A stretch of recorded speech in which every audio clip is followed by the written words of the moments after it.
सम्पूर्ण साथीहरूलाई नमस्कार। विश्वकर्मा फिलहाल म हैदराबाददेखि एक्चुअली नेपालदेखि आफ्नो कामको सिलसिलामा आफ्नो फ्यामिली सिक्युरिटी, आफ्नो एउटा बालबच्चाको सिक्युरिटी र आफ्नो जीवनशैलीलाई केही राम्रो तरिकाबाट जिउनुपर्छ भन्ने सोचका साथ हैदराबादमा आयौँ र आफ्नो काम गऱ्यौँ। 14 साल 15 सालदेखि हैदराबादको गल्ली इलाकाहरूमा हामीले धेरै काम गऱ्यौँ, तर वास्तविक रूपमा आफ्नो सोचेको जस्तो रिजल्ट हामीले पाउन सकेनौँ। तर वास्तविक रूपमा बहुत गाह्रो हुन्छ साथीहरू बाहिरी फिल्डमा काम गर्न, बाहिरी फिल्डमा यसको एउटा भूमिका निर्वाह गर्न। त्यसैपछि विवाह सँगसँगै केटाकेटी सम्पूर्णको जिम्मेदारी वहन गर्न बहुत गाह्रो छ। सबै चिजको सल्युसन भनेको हामीलाई पैसा नै रहन्छ। त्यसैले गर्दाखेरि हामीले कहीँ न कहीँ पैसा कमाउने उद्देश्यका साथ, पैसा कमाउने सोचका साथ हामीहरू हैदराबादमा आएका छौँ र आफ्नो दिनचर्या गुजारिरहेका छौँ, आफ्नो टाइमलाई वेस्ट गरिरहेका छौँ साथीहरू।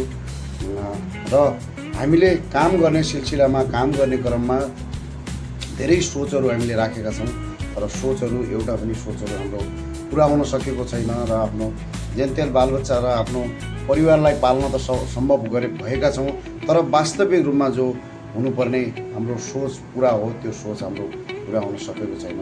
कहीँ न कहीँ हामी कसैको अन्डरमा, कसैको उसमा गएर हामीले मेहनत गरिरहेका छौँ, काम गरिरहेका छौँ।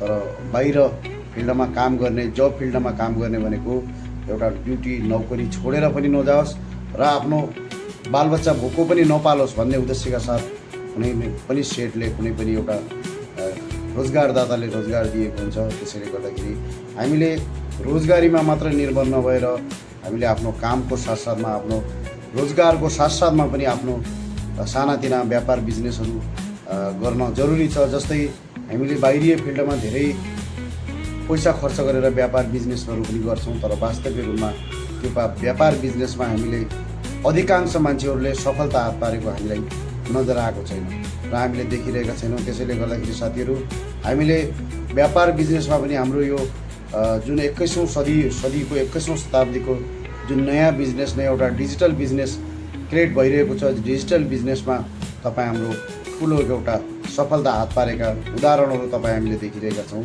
जसले दिन प्रतिदिन एकदेखि अर्को पर्सेन्टेजको छलाङ मारिरहेको हामीले देखिरहेका छौँ साथीहरू।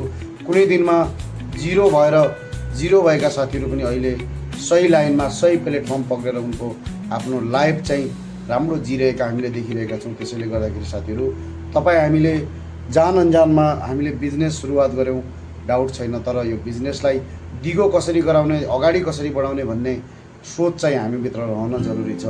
र हामीले एउटा जब माइन्डसेट मात्र नभएर आफ्नो कामको साथसाथमा एउटा यो डाइरेक्सन सिस्टम यानि कि बेस्टिजलाई पनि हामीले साथसाथ लिएर अगाडि जान जरुरी छ, जसले एक रातमा मात्रै नभएर आउने दिनहरूमा राम्रो एउटा रिजल्ट पाउनको लागि, आउने दिनहरूमा राम्रो एउटा अवसरलाई सही सदुपयोग गर्नको लागि तपाईँ हामीले बिजनेसमा उमेरका छौँ र यो बिजनेसलाई दिनमा 1 घन्टा 1.5 घन्टा भए पनि हामीले समयलाई ध्यान दिएर लाग्न जरुरी छ र यो सोचलाई अगाडि बढाउन जरुरी छ।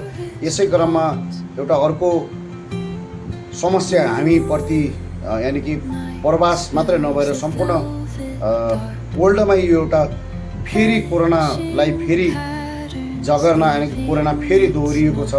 हामीले यो समय सापेक्षलाई, यो समय र परिस्थितिलाई हामीले सही सदुपयोग गरेर सही हामीले सप्लिमेन्टको इस्तेमाल गर्न जरुरी छ। हामीसँग तपाईँको विभिन्न खालका हेल्थ सप्लिमेन्टहरू हामीसँग छन्। त्यो हेल्थ सप्लिमेन्ट गऱ्यौँ भने त्यो कोरोनालाई हामीले अगाडि बढ्न नदिएर समयमै हामी धकेल्न सक्छौँ, समयमै हामी पछाडि धकेल्न सक्छौँ। त्यसैले गर्दाखेरि साथीहरू, सम्पूर्ण साथीहरूले जति पनि भेस्टिजमा आबद्ध साथीहरू हुनुहुन्छ उनीहरूले आफ्नो पैसा सँगसँगै हामीले हेल्थ सबैभन्दा इम्पोर्टेन्ट छ। अहिले मैले अधिकांश धेरैभन्दा धेरै मान्छेहरूलाई हस्पिटलमा लिएको छ र हस्पिटलमा बिमारीको उपचार गरिरहेको हामीले देखिरहेका छौँ, जसले हामीलाई पैसा कमाउनु भन्दा पनि हामीले पैसा कमाउनेतिर बढी ध्यान दिइरहेका छौँ। कहीँ न कहीँ आफ्नो हेल्थलाई हामीले ध्यान दिइरहेका छैनौँ। गलत खानपान, गलत सुविचार, गलत वातावरण, गलत हावापानी, गलत प्रदूषणको कारणले गर्दाखेरि हामीलाई विभिन्न खालका रोगहरूले च्यापेको छ। यसैमा पनि अझ दिल्लीदेखि धेरै इलाकाहरूमा यो कोरोनाले फेरि कमब्याक गरिरहेको छ। त्यो कमब्याकले हामीलाई जरुर असर पारिरहेको छ, जसले हाम्रो स्वास्थ्यमा मात्र नभएर हर प्रकारको आर्थिकदेखि लिएर सबै चिजहरूमा हामीलाई प्रब्लमहरू क्रिएट भइरहेको छ। त्यसैले गर्दाखेरि आफ्नो इम्युनिटीलाई अगाडि बढाउनको लागि, आफ्नो एउटा स्वास्थ्यलाई अगाडि बढाउनको लागि हामीले विभिन्न खालका हेल्थ सप्लिमेन्टहरूलाई खान जरुरी छ, जसले हामीलाई कुनै इफेक्ट छैन। बाहिरको केमिकलवाला औषधि खाएर आफ्नो हेल्थ एक तरफ बिमारी सही हुन्छ भने अर्को तरफ बिमारीलाई दोबारा हामीले आफ्नो भित्र हामीले इन्भाइट गरिरहेका हुन्छौँ। त्यसैले गर्दाखेरि यो बिमारीलाई हमेसाका लागि आफ्नो स्वास्थ्यलाई राम्रो राखेर यो बिमारीलाई बाई गर्नको लागि तपाईँको स्पिरुलिना छ। यो 12वटा भिटामिनहरू मिल्छ, जसले हाम्रो स्वास्थ्यलाई पोजिटिभ इफेक्ट पारिरहेको छ। जति पनि हामीलाई चाहिने स्वास्थ्यका लागि भिटामिनहरू 12वटा भिटामिनहरू यसमा छ। यो भिटामिनलाई हामीले खान जरुरी छ, जसले हाम्रो स्वास्थ्यमा राम्रो इफेक्ट पर्छ। यो 10-11 वर्षभन्दा माथिका बच्चाहरूलाई मतलब पनि खुवाउन सकिन्छ र हामी जति पनि वुमेन बडीको लागि यो धेरै राम्रो छ।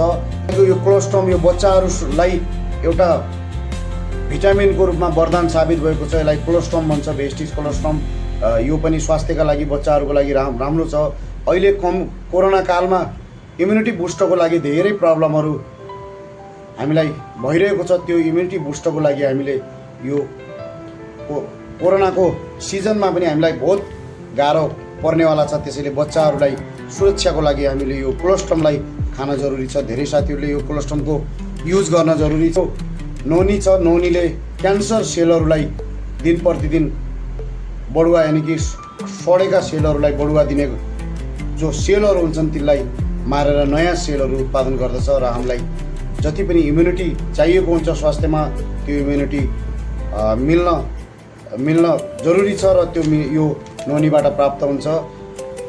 हाम्रो भनेको CMD भन्छ, कन्सन्ट्रेटेड मिनरल्स भन्छ। यो मिनरल्सले हामीलाई विभिन्न बिमारीहरूबाट 84वटा भिटामिनहरू यो मिनरल्समा पाइन्छ, जो नेपाल जस्तो जो राम्रो मुलुक मतलब जो जडीबुटीयुक्त देशहरू छ यसमा यो मिनरल्स पानीमा मिल्छ। तर हाम्रो यो इन्डियामा मिनरल्स मिल्दैन साथीहरू।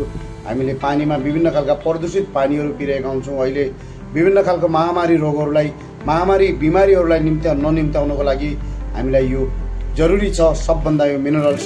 र हामीले जति पनि भेस्टिजका हेल्थ सप्लिमेन्टहरू छन् यो सप्लिमेन्टलाई हामीले युज गर्न जरुरी छ र आफ्नो स्वास्थ्य, आफ्नो फ्यामिली, आफ्नो बालबच्चाको लागि बहुत इम्पोर्टेन्ट छ। त्यसैले गर्दाखेरि विभिन्न खालका हेल्थ सप्लिमेन्टलाई आफ्नो स्वास्थ्यको बिमारी हुनुभन्दा पहिला नै बिमारीलाई बाई गर्नको लागि यो हेल्थ सप्लिमेन्टलाई युज गर्न जरुरी छ। त्यसैले गर्दाखेरि सम्पूर्ण जति पनि हाम्रो भेस्टिज प्रेमी साथीहरू हुनुहुन्छ र हामीलाई जति पनि एउटा माया गरेर जुडिनु भएको साथीहरू छ उहाँहरूलाई अग्रिम यो कोरोनालाई हामीलाई आउनुभन्दा पूर्व नै हाम्रो स्वास्थ्यलाई सुरक्षा गर्नको लागि, हाम्रो स्वास्थ्यलाई जगेर्ना गर्नको लागि हामीले यो भेस्टिज हेल्थ सप्लिमेन्टलाई युज गर्न जरुरी छ र आफ्नो जीवनको हिस्सा बनाउन जरुरी छ।